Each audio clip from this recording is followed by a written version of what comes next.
Hello, podcast listeners, and thank you again for joining us on another episode of Simple Healthy Choices for Weight Loss. And today, I really think that you guys are going to love this because this is a man, James Berry, that we met at KetoCon. I guess In that just April. last year. Yeah, KetoCon of 2023. And we met just a little bit at that time, talked a little bit about some of the things we're going to talk about today. But then we actually got to meet him for real good when we went and I talked to Virginia at the end of last month, the end of August. Gave a talk in Virginia, and James was there, and we finally actually got to meet and have a good conversation. He's an awesome man. He's got wonderful knowledge, and he's got a new product that he's come out with. Actually, it's not new, and we'll talk about that later also. But today, this is Chef James Berry. And thank you, James, so much for joining us on this podcast. Thank you, Steve and Theresa. It's an honor. Yeah, really enjoyed talking to you. We really enjoyed meeting you guys previously, and excited to go more in depth with you here. Yeah, this is gonna be great. I'm excited, and we're really excited because there's stuff that we want to learn also. But just so everybody knows, James Berry has 16 plus years in the culinary field. He started as a private chef cooking for celebrities like Tom Cruise, Mariska Hargitay, George Clooney, Gerard Butler, Sean Puffy Combs, Barbra Streisand, and even John Cusack. And most recently, James launched his first functional food product called Pluck. It's an organ-based seasoning. It's the first of its kind and an amazingly easy and delicious way for people to get organ meats into their diet. James is also a published cookbook author, having co-authored the recipes in Margaret Floyd's book, Eat Naked, and co-authored the follow-up cookbook, the Naked Foods Cookbook. He most recently co-authored the recipes in Dr. Alejandro Junger's book, Clean 7. And so that's who James is in a nutshell.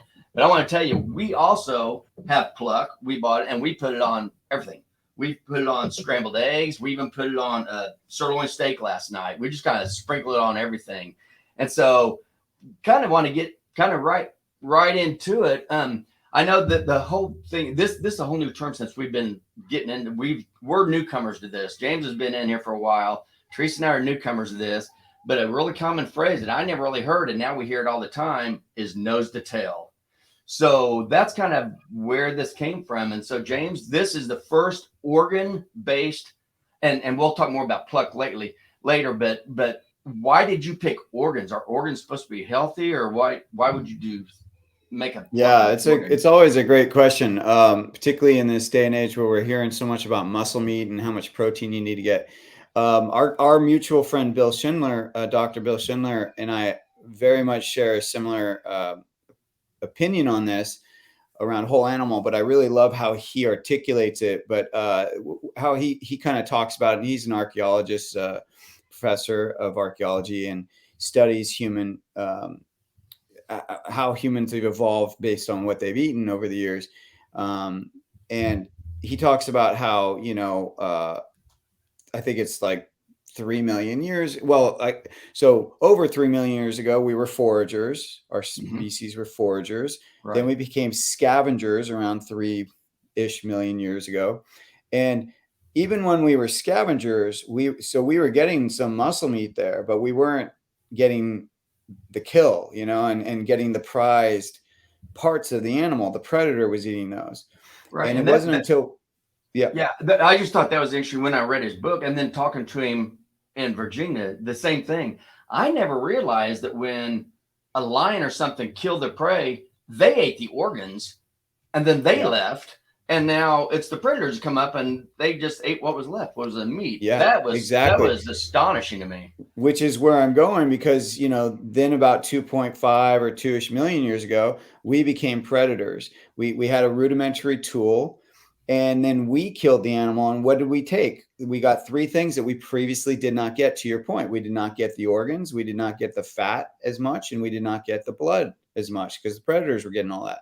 So those 3 things, as Bill will talk about, completely evolved our species to what we are now. That our brains increased. We got fire around the same time. We got more tools. We had language.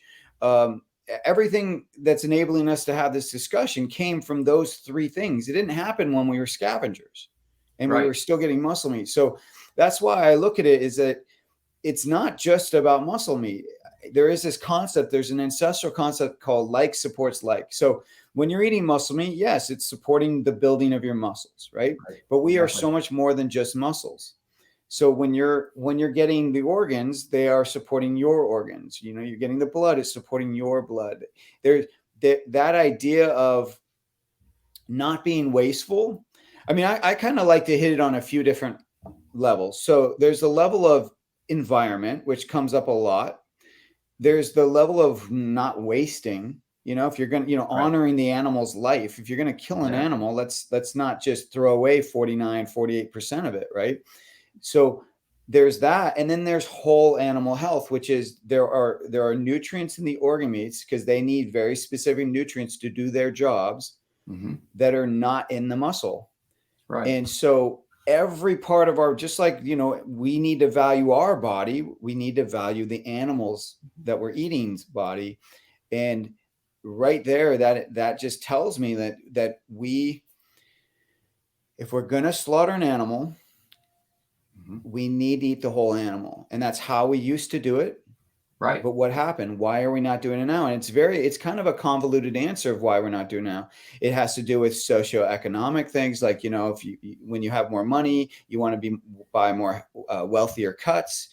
It has to do with industrialization. Bill talks about this when we had trains, around the early 1900s, when we had the trains, basically they could only transport what they could keep cold, and they could only keep things so cold. And so organs need to be kept colder than the muscle meats did. And they couldn't keep those cold for the duration of the train trip that they needed to be on. And so basically you had less organs being, trekked off to other parts of the country. So now you had less of a demand because it's not in front of people. Then skip ahead to like World War II, where there was a fear of a muscle, protein meat shortage because all the meat was going across the pond to the soldiers. Right. And so then the U.S., to help offset that, that's when Meatless Mondays started, by the way, was World War II. That was when that campaign started, because they were trying to ensure that there was enough muscle meat for everyone. So they started Meatless Mondays. They started doing campaigns to support organ meats. That's why a lot of our grandparents and parents were kind of forced to eat, liver and onions, because that was what was pushed. And it did work. The government put money behind it. They started like rebranding organ meats. They called them variety meats to kind of make people think that they were more interesting. I mean, so there's a whole history to why we do or why we don't eat whole animal. And this idea of, where I go with it is, okay, this is a 2015 study. So this right away, it tells you we are definitely worse off than what this study said. This study said 93% of Americans are nutrient deficient in 2015. Right. I guarantee it's closer to 95 now. Right. It's not going down. It's and it's increasing, the nutrient deficiency. And it's not caloric deficit. Exactly. We've got plenty calories on us. Exactly. It's like 73% of men, 63% of women are overweight or obese. So it's not calories. It's so we have to then look at what is it? It's the food that we're choosing, our food choices. And so when I look at that, I go, okay, so we're killing the animal. We're not using the entire animal. We're sending that to either the pet food industry or sometimes it's even going to waste. It varies on where it goes. We're making it so that muscle meat is getting more and more expensive. So it's getting like to a degree when you're eating the whole 100% grass fed, it's getting more out of reach for people that are, just making ends meet. And then we're turning around and spending $50 billion on a supplement industry to supplement what we're not getting in our food. Exactly. And so I sit there and I'm like, well, all the nutrients are in the whole animal. They're in the organ meats. Right. They're in the bone, the bone marrow. They're in the parts of the animal that we're not eating. If we just started to incorporate those, we wouldn't need to spend so much money on supplements. Exactly. And when you look at what's in organ meat, it's actually really fascinating, because a lot of what's in the prenatal that science is telling us you need this to create life. Right. It's all in organ meats, from, like folate. You got every vitamin, particularly all vitamin B, every B vitamin. You got lots of vitamin A. You even got a little bit of C. You got K, vitamin K, which is, hard to get sometimes. So it's like you have these nutrients. Folate, for example, is huge for prenatals. Magnesium, iron. It's also very absorbable iron, which is key, because a lot of these these supplemented foods, where you see it's fortified, these fortified foods, those are synthetic vitamins. And how your body assimilates this, this, that you don't know. Your body doesn't necessarily know how it's going to assimilate. It could assimilate it in overabundance, absorb it in overabundance, or it could not at all. Right. Like, you don't know. So sometimes you can get, just by eating a fortified food or taking a synthetic vitamin, your body could go from 0 to negative 100, or it could go from 0 to 100. And so you're either pushed into a danger zone one way or potentially the other way. So right there, I look at all of the way that kind of our food system is, and I go, it's broken, and we need to utilize these modern techniques because I get it that there's hurdles to eat organ meats. I totally get it. The hurdle of taste, the hurdle of cooking, the hurdle of sourcing. I get it. So there's modern techniques of how we can start to get these organs into our diet. You can get them freeze dried in a capsule if you want. I can talk about later why I'm not a fan of eating capsules, but like, we need to get this whole food, Mother Nature made vitamin into our diets, because if you don't, you're going to continue to be nutrient deficient and continue to have issues. I mean, the chronic disease is off the charts. Right. Now, even, we're talking about organ meats, but even the fat that's in these animals, they also contain a lot of these vitamins and these minerals also. Absolutely. Yeah. Like we were talking about, the blood, the fat, and the organs, those are three important things. And it's just not really built in American society. You have some pig intestine, in chitterlings. You can find that in the South. Of course, there's pâtés, but a lot of people still struggle with this. I talk to mothers all the time who would tell me, yeah, I make a pâté, I eat it, but no one else in my family eats it, Right. And I'm like, yeah, I get it. It can be very time consuming, and it can be very overwhelming, because it's a different texture than muscle meat. A lot of the times for organ meats, it's a different cook time. It's a different cooking knowledge. Not that I'm not trying to at all introduce that it's hard. It's actually not. It's just unfamiliar. Right. Exactly. And then organ meats, I know probably for a lot of people, they're just thinking liver. I know that's what exactly. I think. Yeah. And that's a good point. So let's just touch base on that real quick. So organ meats, another name for it is offal, which is a perfect name. That's right. Because everyone thinks it tastes awful, but it's OFFAL. And where they think that name comes from is when you're going to butcher the animal, it's the parts that fall off. So they think that's where the name comes from. But that's basically what the name is for organ meats across the world. And it includes things like the liver, the heart, and the kidney. These are the more common ones. Then the less common are like spleen, lung, testicles, ovaries, brain. Right. Then there's the thymus, the pancreas, which are also known as sweetbreads. If you ever go to like a French restaurant or something, you'll see that sweetbreads. There's bone marrow, tongue, lips, ears, skin, tail. These are some parts that maybe back in the day, you remember when hot dogs, I think this was in the early 90s, that came out that a lot of these parts were in hot dogs. Right. People freaked out, but actually they're very nutritious. Yeah. If they didn't have so much, sugar and salt in them, they would actually be very nutritious for you. Then you have the stomach lining, which is the tripe. You have the feet. And then the intestines. So it's basically every part of the animal except the muscle and the bone. The bone marrow is considered offal, just not the bone. That is what, when we talk about whole animal, that's what we're talking about. Okay. Now, I hate to keep jumping apart, but I keep thinking about Pluck. So when you make a Pluck, what organs do you use? Do you use beef? Do you use pork, sheep? What do you use? Or right now we're combination using beef. And so why I created Pluck was really because of those hurdles that we just talked about. I realized that those three main hurdles are what why people are struggling to get organ meats in their diet. And it's funny too, because those of us that know we need to get organs, I'll talk to people that have been in the field, you know, they might be nutritionists or chefs, and they'll be like, oh yeah, I know you're supposed to eat organs. And I'm like, so how long have those organs been in your freezer? And they're like, a year. I'm like, yep, me too.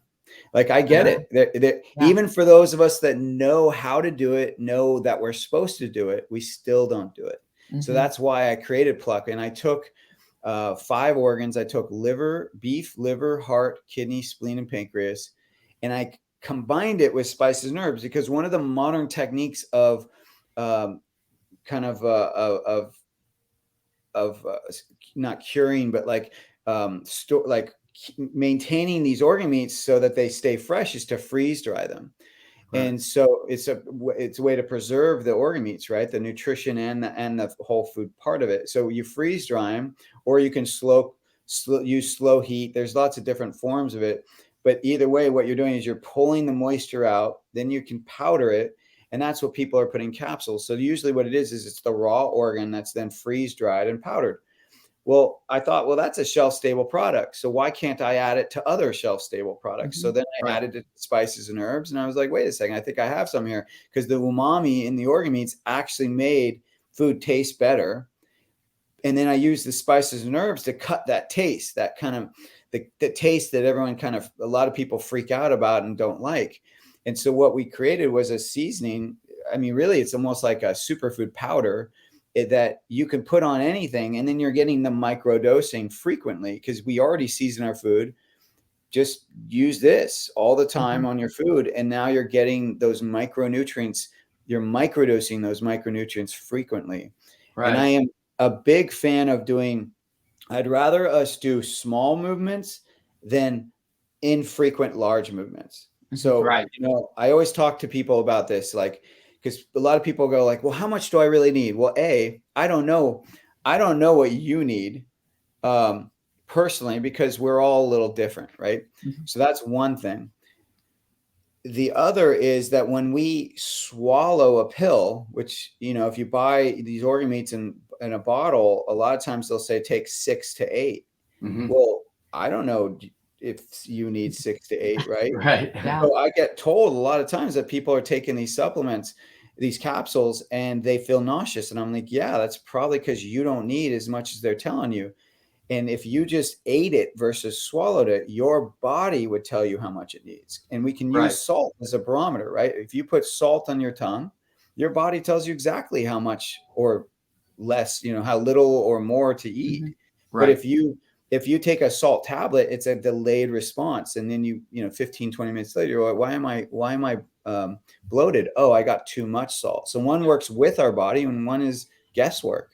So just let me clarify what I think you're saying is, because of our taste buds, which that's another thing. I mean, I don't know if a lot of people know, there used to only be 4 tastes that we talked about, was bitter, sweet, salty, and sour. And now there's umami, and umami means like savory. It's that savory flavor. Exactly. And I think what you're saying is, if you put salt on your tongue, you're going to know if that is it's like, oh, that's way too salty. And so you won't put as much on next time, versus if you just swallow a capsule, you have no idea. So the taste buds actually help you monitor also how much you should be taking in of stuff. Is that correct? Absolutely. I think that, you know, I really do look at our human body as truly miraculous, and I think it's divine. You know, I mean, I think it's I think it is truly magnificent, right? Yep. And I do believe our human body has everything it needs to communicate to us what we need. We have just lost our way. And, you know, Bill Schindler's got a great quote that he says, you know, we are the only species in the world who looks to someone else to tell us what to eat. Right. And that is a powerful statement, because it's powerful statement, and it's somewhat sad to me. Yep. We are one of the smartest, most innovative species on the planet, and yet we don't even know how to eat ourselves.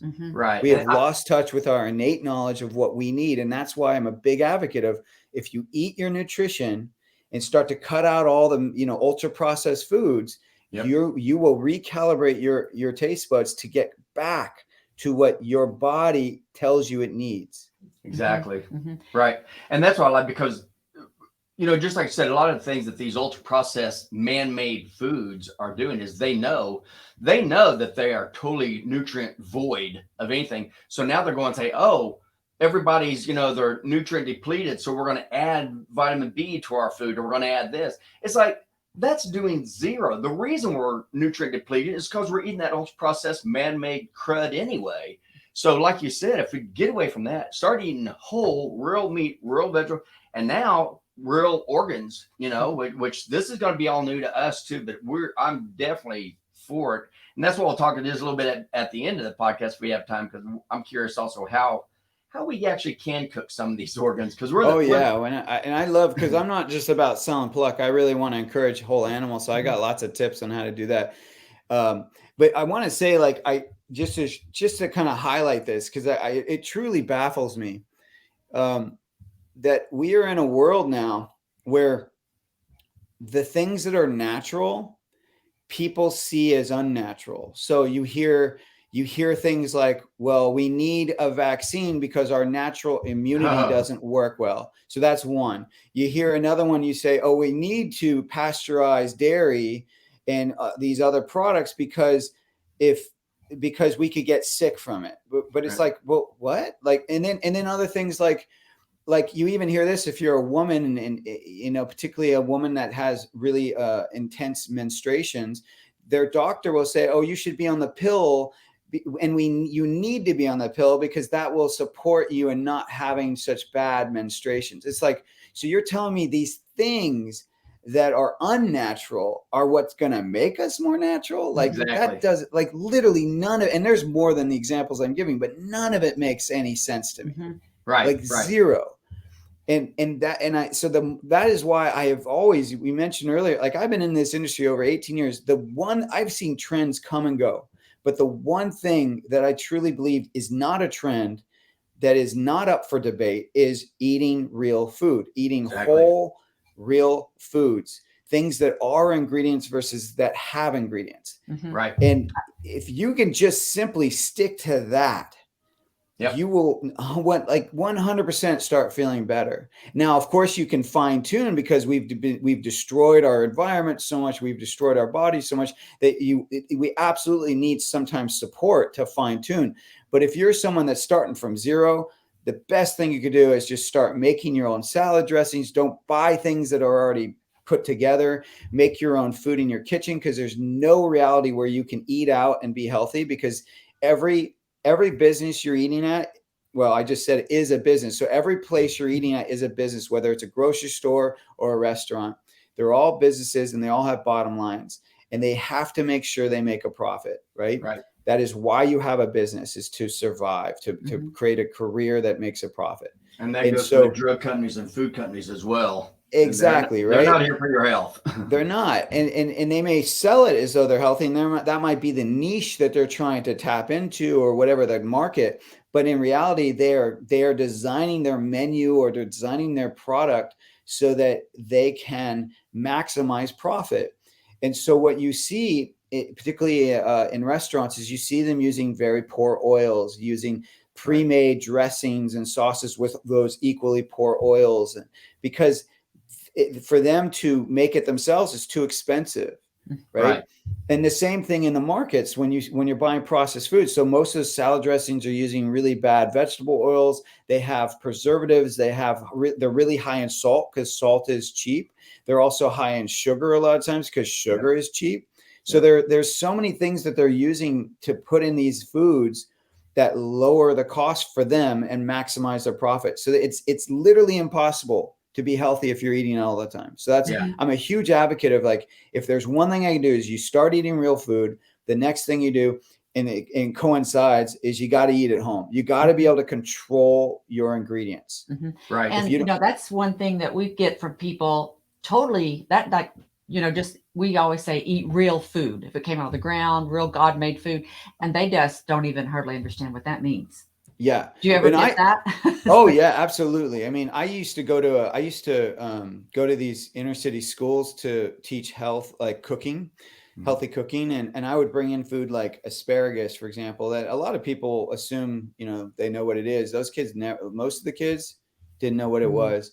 Wow. And that's not a fault on them. That's a fault on our system. Exactly. A lot of people look at these inner city neighborhoods and they go, oh, those people, they do this themselves. And I'm like, no, they don't. You go into those, if you ever drive into those cities, into those areas, they have three main things. They have check cashing places, they have convenience stores, and they have liquor stores. Yep. That is it. And I used to go in there. They are food wastelands. So you cannot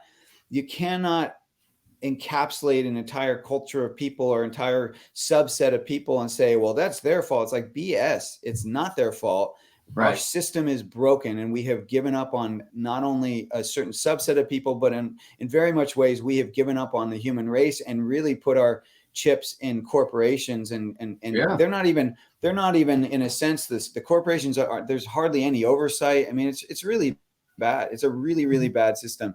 It is not going to get better until the government gets out of bed with these companies. Right now, the companies, the lobbyists are dictating what's on our food pyramid. They're dictating the SNAP, the what people can use with their federal dollars, what kind of foods they can buy. It's all controlled by these lobbyists with these big companies. And this from the pharmaceutical companies.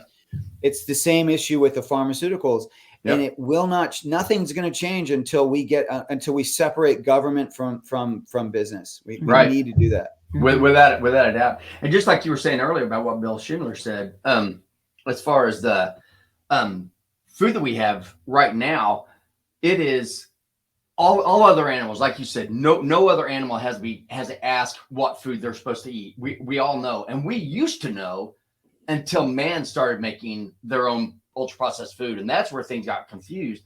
And it's this ultra processed food that we've been eating for the last 30, 40 years, and it's like the silent killer. This stuff, since it doesn't kill you as soon as you put it in your mouth, people keep eating it over and over and over, and they don't realize. But after about 20 years or so, and now we're seeing a lot less, the buildup of all these toxic things that are in this man-made food, now just look around and you can see how this is manifesting, which is different from the Pluck. It's the same thing. When you eat Pluck, when you eat the organ, the organ seasoning, it's not like you're going to see a big difference immediately, but you keep doing it over and over. And instead of, slowly getting worse and worse, like we've been doing, we're slowly going to get better and better. Because, there's a huge difference between putting chemicals in your body and putting nutrients that your body actually needs and knows how to use in your body. And the best way to get the nutrients that your body needs and uses is to eat another animal that also uses the same kind of vitamins and minerals, that we need. Yeah, it's really, I'm all for it's about lifestyle. So if you can move your health journey into lifestyle mode, so that way you're not always thinking about it, you're not always counting calories, you're not always just obsessed. I think we get overly obsessed about this stuff, and I understand why, but I just think at one point I think the goal is to get out of the obsession of it and to really get into, okay, this is my lifestyle, this is how I am. This is not the exception, this is the rule. Right. And one of the ways to do that is to do every micro movements every day. Right. And those are the things that are going to move the needle. And so what micro movements should you be making every day? Well, there's a solid 4 every day that we should be focusing on. One is food, the food choices you're making every day. Yep. You should be making very, whole food, real food choices, right? Second thing is you should be getting that good sleep every day. Focus on getting good sleep. And there's going to be lots of little things you got to do within those pillars, right? Like how are you going to get good sleep? Well, going to bed, not looking at screens, that's going to help. Making sure the room is dark. There's all these little things you can do to help, but I'm just kind of talking the general pillars, and then we want to get into some exercise every day, right? Whether that's intense exercise or even just simply going for walks after you eat. Whatever you can do, but little move, as long as you're doing a little bit of each one every day, you will see movement. Yep. You will.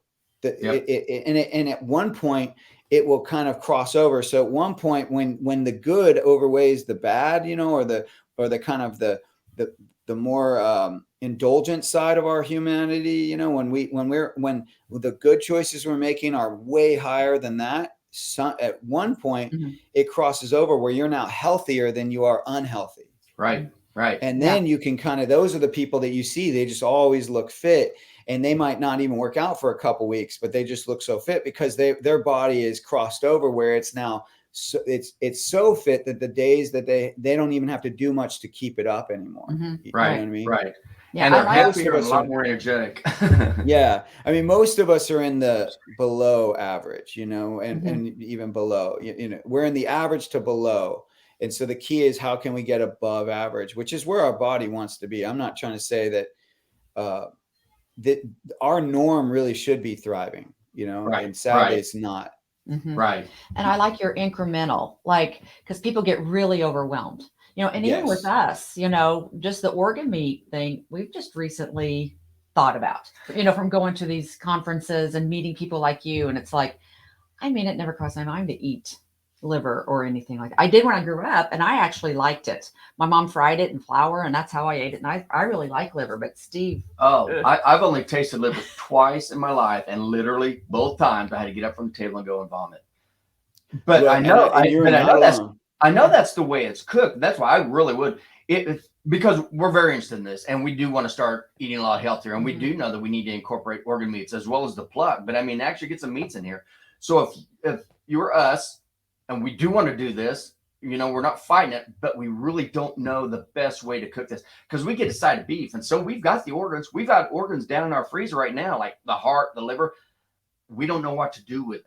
So what would you recommend would be the best place for us to go? Are any of these books that you co-authored, do they talk about how to actually cook organ meats or not? Sadly, none of those three do. It's more something I really got more involved in the organ meats about 3 years ago, maybe 4, and these books were done before then. But there's a couple of things I would recommend. So one is that if we go with that earlier thing I said, which is our body, you know, to really listen to our bodies. So I think that is something we do need to consider, is that if you're eating liver and you love it, then that probably is telling you your body needs it. Mm-hmm. If you are eating it and you're throwing up, well, that could be two things. One, it could be you're trying to go too quickly, too much, too fast, which is probably true. Right. And then the other thing is that maybe you don't need it as much as Theresa needs it or wants it. Right. So you don't know which is true, but either way, that's what we want to think about when we then talk about, okay, how do I incorporate this in my diet? Is you want to both honor your individuality and utilize that intelligence as we move forward. So how I would do it for you, if you have, let's say, beef liver, is I would, instead of trying to cook up the whole liver and have that be the primary meal, I would take the frozen, because it's always frozen, as you mentioned, it's in your freezer. Right. Take that frozen liver and just grate a little bit of it into the meal. Just a little bit. Right. Because it's all about ratios. And so if the main meal, let's just say, is ground meat because you're making tacos, if you just put like 2 tablespoons of grated liver in there, you won't even taste it. Right. But you're going to get those nutrients, and you're going to ease your body into getting the flavor and the nutrients. Right. And then over time, you might see like, hey, okay, now I'll do a little bit more. Now I'll do a little bit more. And then after a few months, you're like, you know what, let's try doing that liver and onions thing again. I think I might have built up my taste for it. Yeah. Because here's the thing. Anything you do regularly, any taste you start putting in your mouth regularly, your body will start to crave it. Your body will actually assimilate towards it. It's just the first time when we first take these initial steps that our body kind of might reject it or, you know, hesitate to do it. But over time, you do it long enough, and this is true with prisoners of war. This is with anyone in a stressful situation. That food you first started out not liking, by the end of that duration, you're eating it, and in fact, once you're out of that situation, you may even crave it. Right. Because our bodies, our bodies are looking to create stability. Right. So I would do grating the liver, make sure the ratio is low. The meat that you do like and know that works for you is high. I would also explore other species, because, for example, like chicken hearts are very mild, and they're much easier to handle at first, because it's all about, like when you have an animal and you're transitioning their food, you always start off with mostly it's their old food and a little bit of the new food, and then over time eventually it's the new food is the most and the old food's the least. It's the same thing with your own body. You gotta kind of ease into things. And chicken hearts are a really great one because they're so mild. You can chop them up, throw them in a spaghetti sauce. No one will even know they're in there. Like, treat them like mushrooms, like, you know how, like, when we're making a spaghetti sauce, we might only use 2 or 3 mushrooms. We don't use 10. Right. Use like 2 or 3. Same Right. thing with the chicken hearts. Just chop up 2 or 3 and then throw them in there. You literally will not know they're in there. And so that's one way to ease the organ meats into you, is you basically play with your psychology, play with you so you can't taste it, play with the textures, because a lot of times it's the texture of the organ meats that throw us off as well. Right. And then I would also focus on organ meats that are closest to muscle meats. Like tongue is a good one. So tongue, we have a great recipe on our website. It's eatpluck.com. You can look up tongue under the recipes. And it's really, once you get past that kind of skin, that very thick skin on the outside of the tongue, it's just a very delicate, delicious muscle meat underneath. It's really good. But you just gotta cook it long enough. You just kind of braise it long enough where that skin just kind of peels off. It's about an hour and a half, and then it just peels off. And then underneath is this delicious muscle meat that, once again, similar to the chicken hearts, you can just throw in a sauce. You can stick under the broiler with a little salt and then turn it into carnitas, and work it. I mean, it's just so good. But and to my point earlier about how expensive some of these grass-fed muscle meats get, it's also a lot cheaper. A ribeye that's $26 a pound. The tongue from the exact same quality of animal, 100% grass fed, is only $6 to $7 a pound. It's much cheaper. Wow. And still nutrient rich. Absolutely, more nutrient rich than the muscle meat. Absolutely, and more flavor too. So you can do lots of things like that. Now, same thing. We have a great beef heart recipe on our website. A lot of times with the organ meats, the mistake people are making is they either overcook them, which is going to change the texture and the taste. It's going to when you overcook an organ meat, it's actually going to make it stronger in taste. So, like, for example, you could take that beef liver, and you could even eat it raw, and it will taste better to you raw than it will cooked. Promise you. So why would we not do that? Well, you could. I mean, back in the day, look at like movies like, when you watch back in the day. I mean, that was what you, as a hunter, that's what you did, right? You would kill the animal, and then as a way of honoring the animal and also your kill is you would eat. You would grab either the liver or the heart, and you would take a bite out of it raw and drink the blood and whatnot. And it was basically, you kind of taking on the life force of the animal you had just killed and honoring it. I mean, it's very powerful. And if it's a healthy animal, there's no reason why you couldn't do it. Right. And I think that's what's neat about, we never ever watch reality movies, nothing, those shows, all that kind of stuff, except now that Bill Schindler did his Great Human Race, which, if you guys haven't seen the Great Human Race, it's wonderful. But after watching things like Naked and Afraid and Alone, and then the Great Human Race, it really, really sticks out. Like, these people who are starving, that have been out there, they are not looking for carbohydrates. They are looking for an animal, and they want to scoop its fat out and eat the fat right off the bat, and scoop the organs out and eat the organs right off the bat. And it really, it makes so much sense, but it's so off-putting to us because we don't eat anything like that. It's like, nowadays the only thing people know how to do is eat man-made food. They don't even realize that there's really a whole God-made food thing out there. And like a lot of people, earlier, it's so sad. A lot of people, I mean, you talk to some kids, they don't even know that pork is from a pig. They don't really know what, like, they'll see like parts of an animal. They won't know what part of the animal it's from. Right. The Polyface Farm, Joel Salatin of Polyface Farms, he'll talk about how we are separated from our food sources now by a sheath of plastic. You know what I mean? Like, when you go to buy meat nowadays, It's in some kind of container with a cover of plastic, and and you have no idea what part of that animal is if you don't know. And a lot of people don't know. Right. A lot of people don't, they really don't understand, not only what is that part of the animal more nutritious, less nutritious, is what part of the animal is it from, what animal is it from. Like, a lot of people don't really connect those dots, and something that I actually just connected the dot to just through our conversation is, we talked about that, how we're the only species that needs to look to someone else to eat. But I was thinking about that for a second. I'm like, a lot of species, when they're under stress, will eat things that they normally would not eat. And it occurred to me, I wonder if that's our issue, is that we are a culture or a species that's under stress. And so that is what's caught, yes, the food choices are confusing, but I believe that we are so under stress from environmental standpoints and our food system and our lifestyle, just in terms of what comes with modern living, that it's what's one of the issues that's stunting our knowledge of what we need is that stress, Right. that our species is under. Right. And we're craving the ultra processed food. So then we're craving it due to that stress. Exactly. Right. We're emotionally eating from that stress. You're right. Right.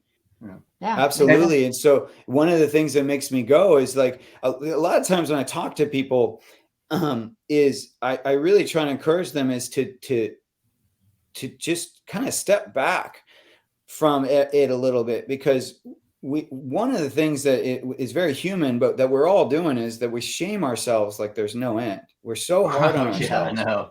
We're so shameful, particularly around food and body image and stuff. Like, we're so shameful. Even the people that are really fit, I guarantee a lot of them are still very hard on themselves. And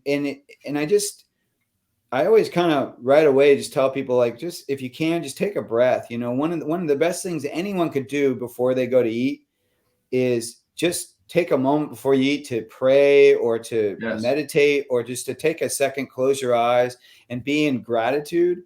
Yes. And change the energy that you're in before you eat. That's one of the biggest things you could do, because right away, that's going to keep you from just mowing down your food. It's going to allow you to hopefully be in a more like a positive flow state rather than a stressed out state, Yes. Parasympathetic versus asympathetic, right? So you're going to be in a better state to digest, to absorb the nutrients.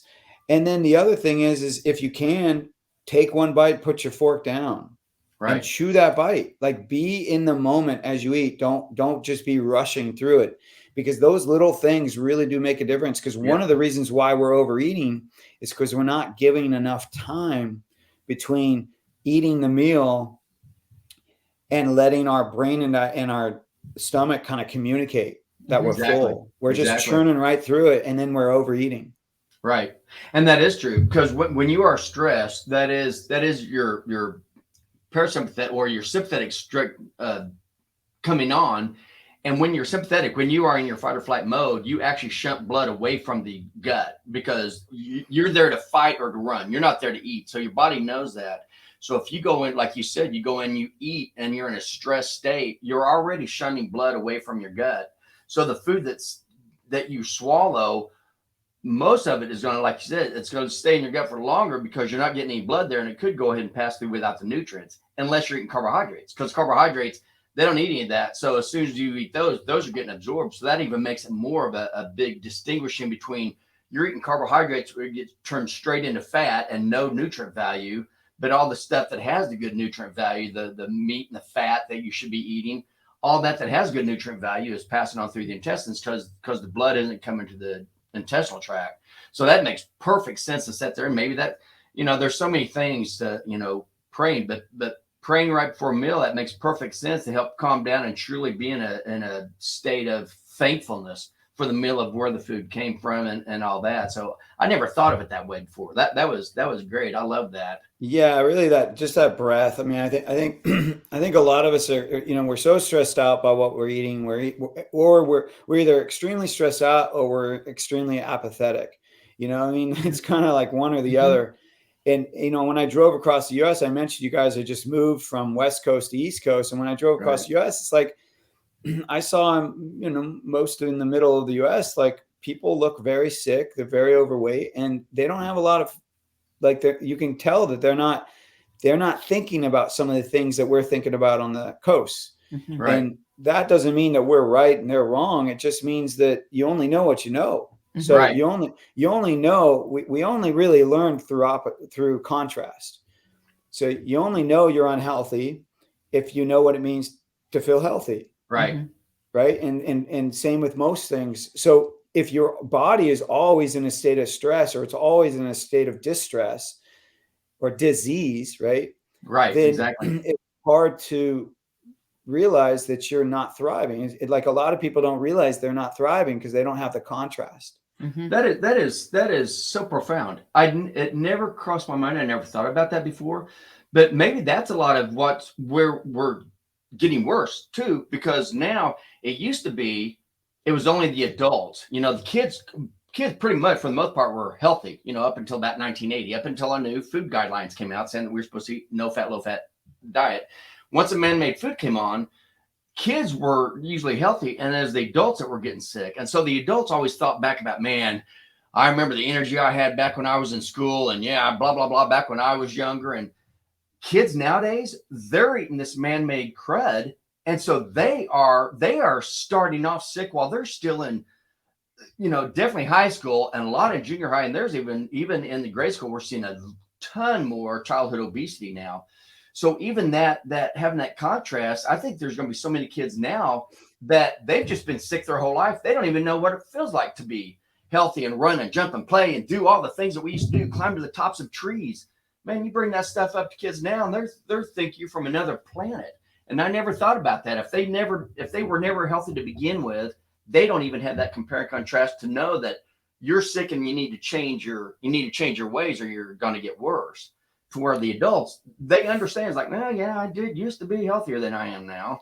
I mean, sometimes I have two young girls, and sometimes what all I see is my power, you know, as a parent, is because they're out in the world now. They're old. I mean, they're 11 and 7. I just mean, like, they spend most of their days when school's in session. They're spending most of their days at school, right, or with friends, and so I don't have as much power over what they eat as I did when they were younger and they were always in our house, right? So I feel like all I can do as a parent is just highlight the contrast. Like my daughters were at a camp all summer, and you know, they eat what the camp serves, and the camp's, you know, not as healthy as us, and they're serving desserts.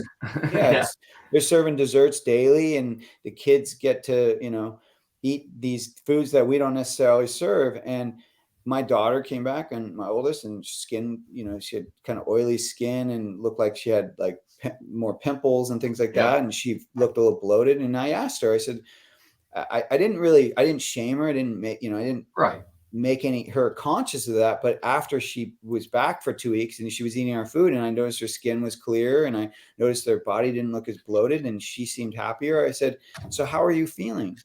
And she said, I feel really good. I said, do you notice? I'm like, your skin looks fantastic. I said, do you notice that? And she said, oh yeah. I said, why do you think that is? She said, because I'm not eating all the food from camp. And I said, yeah, I think that's what it is too. But I let her kind of figure it out. Yeah. And just observe the contrast. I really believe that's all we can do, because, you know, you can kind of put a lot of stress on kids, and you can kind of shame them, like, stop eating that food. You're getting fat. You're doing this or that. It's like, but once they get out of the home, they're going to do whatever they want.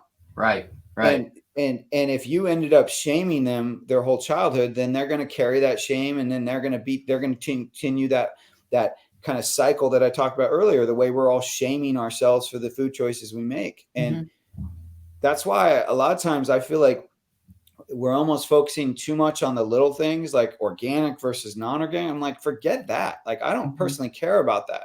I just want you to eat real food. Like, focus on the broader strokes initially, because when you focus on these granular things too fast, you just get stressed out. And you know, get to the place where you're already healthy, and then fine tune. But most of us need to just focus on the broad strokes initially. You know, get a little exercise. The easiest thing is to go for a walk after you eat. It's the best thing you can do for your digestion as well. and go out, get outdoors early, go for a walk when you first wake up, go for a walk after dinner, do that, get good sleep, and then eat real food. If you can do those three, and then water. If you do and water, but if you can do those 3 or 4 things, and then you'll find that actually you won't feel as stressed. Right. So the stress part will kind of will work itself out as you get those other 3 or 4 things in place. Yeah. Right. And that's what we call it the good news, NEWS, for nutrition, exercise, water, and sleep. But you got to get them. Just like James said, you've got to get that every day. Really, really focus on those 3 things. And definitely when you eat, get proper nutrition. And I am not talking about man-made food. That is not proper nutrition, and it's killing us. And it's amazing how many disease states and conditions that people have, and they don't realize it's just because of this type of food that they're eating. And just as an example, because you kind of mentioned or leaned toward it earlier, even our dog, after we've been, now that we're in this sphere of people who know what proper nutrition is, and they're trying to get the word out to everybody, we found that there are a lot of people that are starting to feed like meat and everything back to their dogs, just like animals have always done all through life, is eating those things. And they don't realize that we're feeding our animals this same ultra processed crud, and that it is decreasing life, and it is causing a lot of things that we never saw. And we've got a little dog, little Shorty, He's Shorty. and he had little warts all over his body. I mean, they were horrible. You'd rub him and you just feel all these little bumps. We started feeding him nothing but real meat. We'll just do ground beef, and we'll leave his processed food bowl out. So if he wants to eat more, he can. But we found out how many grams of protein per pound for a dog, which is about 1 gram per pound of dog. And we've noticed that once we do this, he's only getting 1 ounce of meat twice a day. And he never touches his processed dog food. The bowl's there, he can have it, but it'll go weeks and he won't touch it. And he just he's not eating off this food, and all his warts are gone. He has like 3 left, and it was all over the place. And he's walking better, and he's 13 years old. So, I mean, that just proved to us even more that our nutrition affects, besides all the type 2 diabetes and all the different diseases we talk about, but even things like skin conditions that everybody has now. And you can't go to, drug companies love that this food is causing all these conditions, because now they have another pill that they can give you that doesn't fix anything, but just takes care of the symptoms. Yeah, so true. I was going to ask you, you said something earlier about Pluck. You said that you guys do dehydrated, not freeze dried. No, we do freeze dried, actually. You do freeze dried, not dehydrated. What's the difference? Well, freeze drying is just it preserves a little bit more nutrients. So dehydration is slightly higher heat. So with freeze drying, there is still a little bit of heat to it. It just preserves more of the nutrients, because heat destroys nutrients in anything. Sure. In food and whatnot, any whole food. And so, but sometimes what it does is it actually makes the nutrients that are in that food a little bit more bioavailable. So you can heat certain foods up to make them easier to digest. You can culture them, which is like, fermented vegetables, things like that. That can also make it easier to digest and more beneficial to your body. There's a lot you can do. But freeze drying is a great modern resource. And what we find is when you put the organ meats on your food, we get a lot of feedback. To your point around skin stuff, I've gotten feedback from parents who tell me all they did differently was start using Pluck in their kids' food in there. And this one guy told me his daughter, who had been born with some skin issues, it's basically gone away since she started using the organ meats. Isn't that crazy? Awesome. I love that. Well, I was surprised when we did start using it. I thought it was going to taste pretty much like everything else, but it really doesn't. It does. It's very good, and it does taste a little bit different. I don't even know how to explain it. Yeah, well, that's the umami that Okay. Steve mentioned earlier is the fifth unique taste. But yeah, it's a unique taste. I kind of joke with people. I'm like, once you pluck, you can never go back, because once you've tried it on food, you can't replicate it. The flavor is unparalleled, and it actually does. Umami makes food taste better. So, like my kids, sometimes they'll put on, when we do a movie night or something, they'll do like popcorn, put Pluck on popcorn, and I've eaten it like that too. And you just like, it's hard for me to eat popcorn without it now. Cause Right. it really, it tastes so good Right. that nowadays it makes any other type of popcorn taste plain, you know? And the same thing with other food. I find if I don't use it, I miss it. And, Right. and a part of me wonders if it's also my body craving those, you know, those nutrients. Right. But it, And- yeah, it's flavor wise and nutrition. It's just, it's unparalleled. Yeah, and like you said, it tastes good. And the problem that we're running into, not we're running into, but you see a lot, is people nowadays, they don't think something tastes good unless it tastes sweet. Since the man-made food manufacturers, since they put sugar in everything, vegetable seed oils and sugar in everything, it's crazy when you get somebody to try to taste something new that has a good flavor, and they were like, oh no, it needs sugar. It needs sugar. It's like people don't realize that they eat sugar so much that that's about the only taste bud that's really active in them anymore. And that's one of the biggest things to start eating healthy is you've got to get off sweet. Got to quit thinking that something doesn't taste good unless it tastes sweet, and realize that if it tastes sweet, basically you're putting poison in your body, you know, which but anyway, that's funny because yeah, when you do stop eating sugar, all these other flavors just are so much more flavorful. And that's exactly how we felt with the Pluck too when we ate that. It's like this stuff is good, but don't be looking for sweet.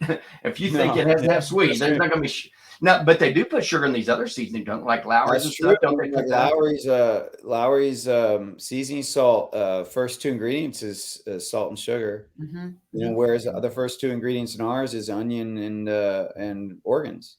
So, and you know, one of the things that a lot of people don't understand is when you're making, you know, I mentioned this earlier around food products, is that one of the cheapest ingredients is salt. So even when you're buying a blend, you'll see it's really high in salts, because salt's usually the number one ingredient, because what they're doing is they're pumping that blend, that seasoning blend, with salt because it's so cheap, and then they're filling in the flavor, right? So that if you look at Pluck, salt's like the fourth ingredient. It's not even that high. Right. And so that's why people are like, wow, this tastes so good. It's like, yeah, because I actually made the seasoning based on flavor, not on price. You know what I'm saying? Like it's really designed to be a very high quality, high end product, because it's truly, you are getting what you bought. You're getting all very high quality ingredients. It's not just this illusion of health. It really is. It, like I said, the second ingredient is the organ blend, which is those 5 organs. Right. And the only reason it's not the first ingredient is because if we put it as the first ingredient, we would run into hurdle number 1, which is the taste. People don't, you know, a lot of people can't get past that organ taste. And so if we didn't have the onion and those other seasonings, then you would just taste organs. And then, well, then we go back to the issue, which is people aren't eating organs. And that's what I'm trying to solve. And so that's why I'm always telling people, like, you know, we have 4 products. So 3 of them have seasonings and salt, and we use Redmond real salt. So we have Redmond real salt and then spices and herbs in 3 of them. And then the 4th one is just the organ blend. So there's no salt, there's no spices, no herbs. You can actually sprinkle it on your dog's meat too. Really? Oh, that's yeah. interesting. That's interesting. A lot of people don't realize this. So you take that Pluck Pure and you don't need much, just a tiny sprinkle on your animal's food. They will go crazy for it. They know. Really? They know what's good. They freak out. They literally freak. My cat does too. Whenever I sprinkle on her, sometimes she gets picky, and I sprinkle just. I'm talking a pinch. I'm not talking much. It's just for the scent. They get the smell, and then they go crazy. And so I tell people, yeah, use Pluck Pure with your pets and with yourself. You can always you can always add some to a smoothie. You can add some to a sauce. It's like, it's a way to maximize the nutrition. Whereas the other ones are like maintenance, or not maintenance, but more like lifestyle. Like I was talking about, like where those are for the people that, look, I don't know how much or how little I need. I just want to get a little bit each day. Every time I eat, I want to get a little bit. I'm great. Use those 3 seasonings. The other one is for the people that, like, look, I am low in iron. I'm anemic. I know that my doctor already told me I need this amount every day. Great. Just do Pluck Pure and put it in your food, eat it, and let your body tell you how much or how little you should eat.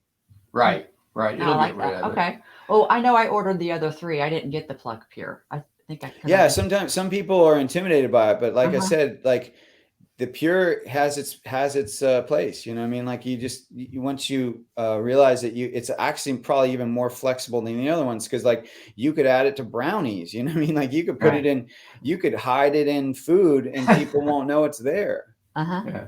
You know, Yeah. things like that. As long as the ratio is low. Mm-hmm. And anyone that's kind of like wondering, well, but how does freeze dried organs compare to the wet organs? Well, I'll tell you this much: freeze dried is a lot more concentrated. So, because when I take a raw organ Mhm. and I freeze dry it, I lose about 80% of that organ. So Holy that's moly. water weight. So when Wow. you get 100% freeze dried organs, which is what Pluck Pure is, you are getting a very condensed, dense product. Like it's a very nutrient rich, but also it's even more nutrients than the equivalent of wet, because the 100% of the wet is truly only just 20% once you remove the water. Right. So 100% of freeze dried is 100%. Yeah. Mm-hmm. Yeah. Okay. Yeah, Yeah. that makes sense. And that was something else that we were pleasantly surprised when we started getting the Pluck. When you open up, it's actually a full bag. You're not getting a bag that has half air in it. It's like Yeah. it's amazing. It's not like chips. Yeah. Yeah. And there's like there's a lot of seasoning in this little bag. Yeah, a lot So- of people think that they think that because they see the bag, and we're about to come out with larger bags for those people that know they want just to buy it bulk. Mhm. But a lot of people see the smaller bags and they go like, "Oh, this seems so small for the price." And I'm like, well, "No, that bag will last you like 30 days. Like that's a Yeah. month's Yep. of supply right there, Yeah. and that's you using it for 45 days." And I kind of tell people, well, it'll last you a month, even though it will last you 45 days. Because I know that sometimes you're going to use a little bit more, or sometimes you're going to use a little less. It just depends. Right. But so I bring the average down to 30 days. But yeah, if you use it for 3 meals a day, it should last you 30 days. Mm-hmm. Yeah. Yeah. Yeah. And it's good and it's healthy, nutritious, and Well, even your packaging, I heard you talking about it. the type of packaging that Uh-huh. you use. Yeah, a lot of people ask us to do like a shaker, and I'm all for that. I mean, I would love to do a shaker eventually. Um, but one of the issues is I'm all about, human health. I'm all about planet health as well. And then and I want to make a living, you know what I mean? So it's called the triple bottom line, people, planet, profit. And so Right. so I know that I know the organ meats for my money are the most nutrient-dense food on the planet. So I know like that's our focus, make sure the product's extreme quality, extremely delicious. The packaging is more where the planet comes in. So, well, actually, that's not true. The planet is also in the organ meats because we're using more of the animal, right? So Right.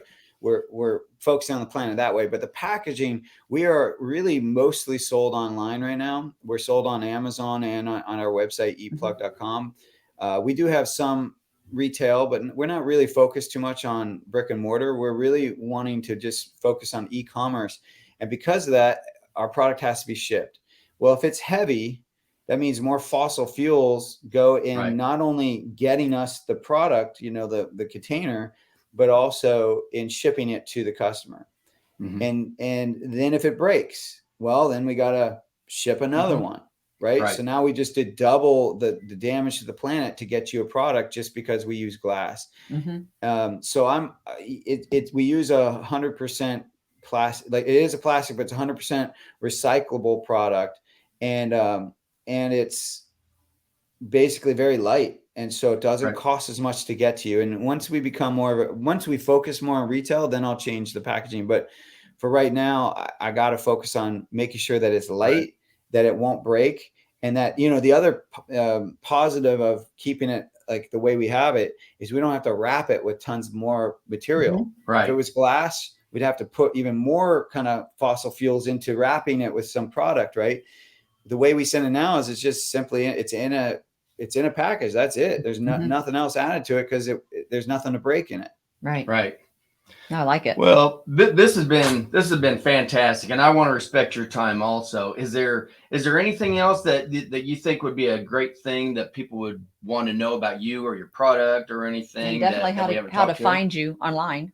Yeah, you know? definitely. Yeah, How to well, find you. Yeah, you can find us at eatpluck.com and on Instagram at eatpluck. We're on all the socials actually, so just look for some form of eatpluck. I'm Chef James Berry on socials. But I would love to share. You guys had asked me a question early on. So if you're following me personally, you know, I'm a chef and I've been in this field a long time, and I look for kind of one of my criteria is I'm always looking to nature as much as possible. I'm always looking for how can I find the most natural solution before I go to more of the Western medicine route or the conventional way. And one thing recently, I'm going to be turning 50 later this year in December, and my eyesight's been going a little bit. And so I shared on my personal page that instead of getting glasses, I went and checked out this type of therapy, which is called vision therapy. And it was really fascinating. I went to this guy named Bryce Applebaum, and he's got a business. I think it's called Vision First, but it's in Maryland. And he really, you go and he assesses where you're at. My wife and I both went in, and she was previously using prism glasses. It was a mix of prism lens and reader lens. It was both. And I watched her. She'd been wearing them for, I want to say, about 4 years.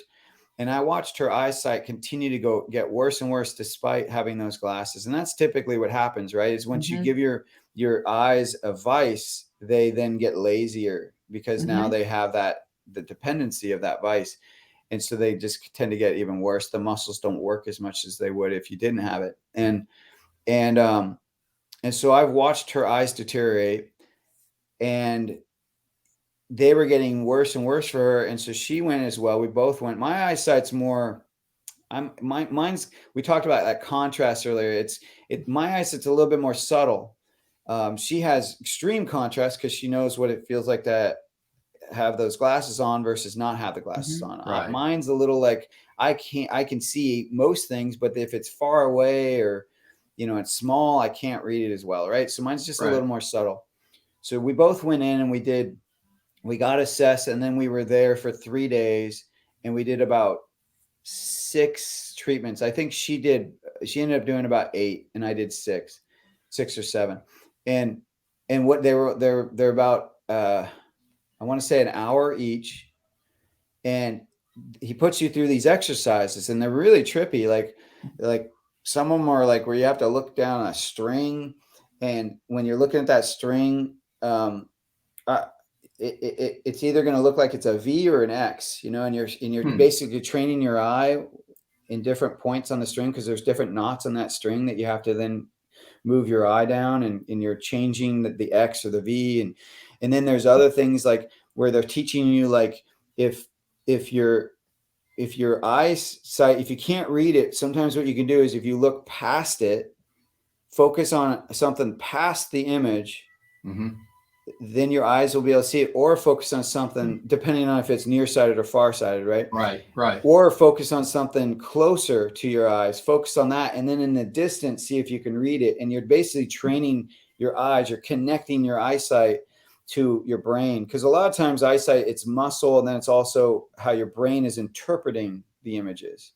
Right. And so you're retraining, you're reconnecting, or you're retraining how your brain and your eyesight connects, and with these exercises. And so what happened is in that short time, my wife now no longer needs to wear prism glasses. Oh, she now crazy. just wears readers, and she doesn't even need to wear those very often. And even like the day after our first session, we were at a restaurant, and she was able to read the menu without her glasses. Really? Man, that would be lovely. I would love to be able to do that. So it's really powerful. And I share that mostly because I think a lot of people default to going to their doctors for assistance right away. And I think absolutely, like if you're having an emergency, go get help immediately. I'm not trying to say that, but when it's not an emergency and it's more like, something just feels off, go to the person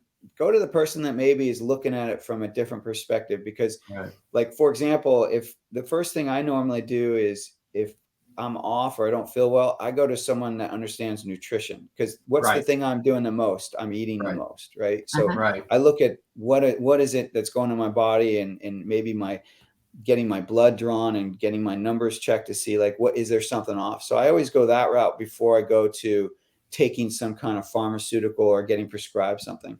Right. And then the same thing with the vision is I'm trying to first, before I go the route of glasses, I'm trying to first do the exercises and actually work my eye muscle and reconnect that communication to see if I can do it naturally. Now, is that going to fix it forever?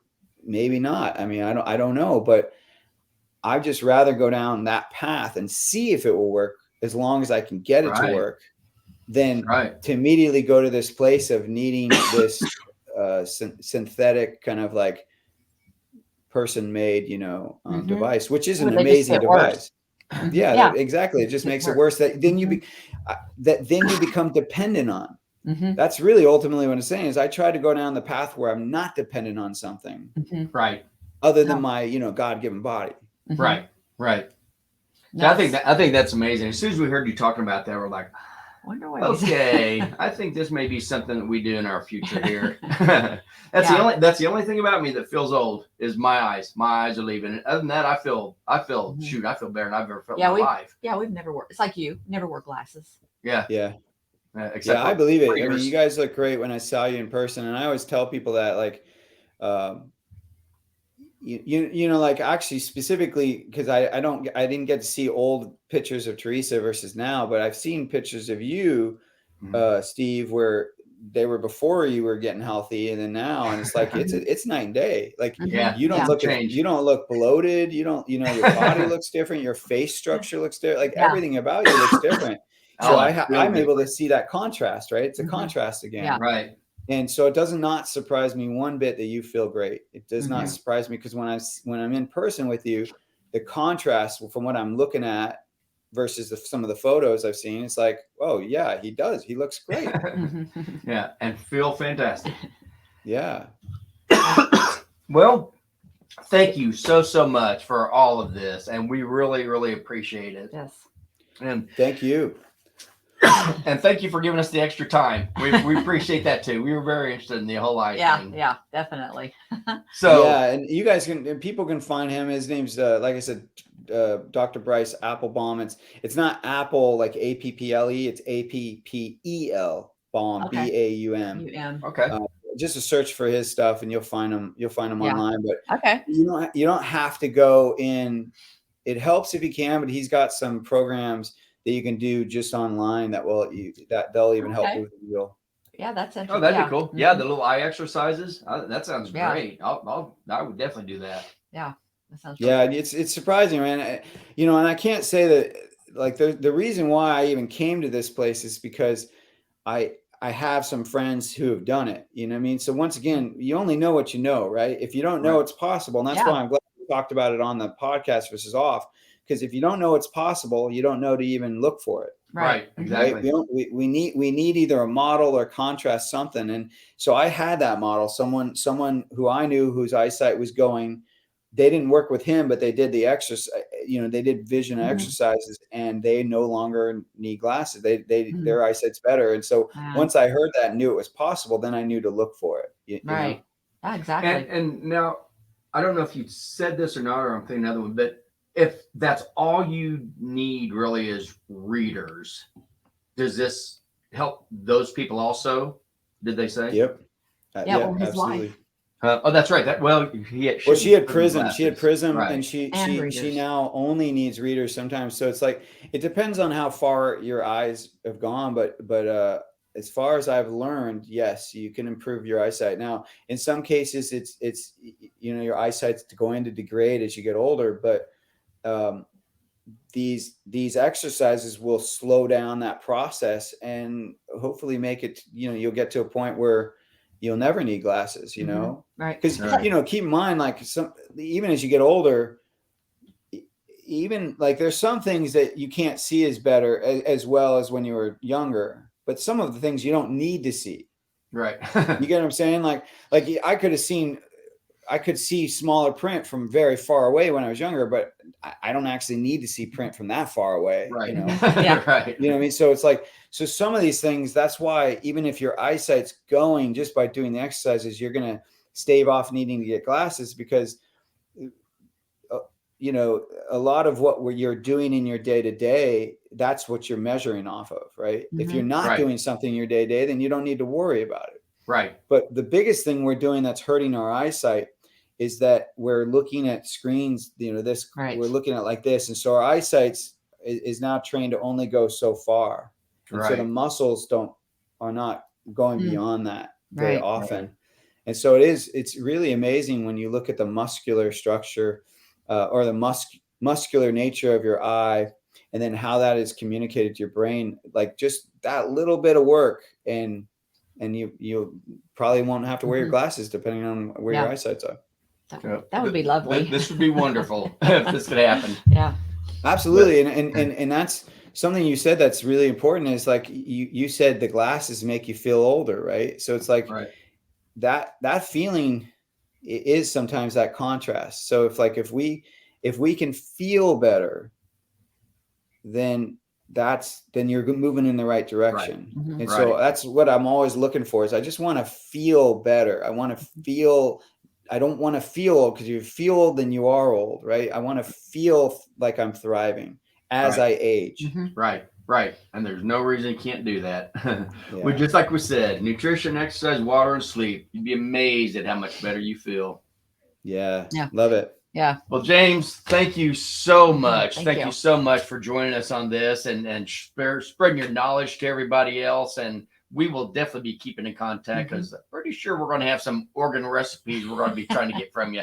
Eatpluck.com for lots of them. That's great. Yeah. Yes. And then we will have Eatpluck.com. And we'll have all the links in the show notes. Yeah, we'll have all the links in the show notes below. And so, podcast friends, thank you again so much for listening, and have a great week.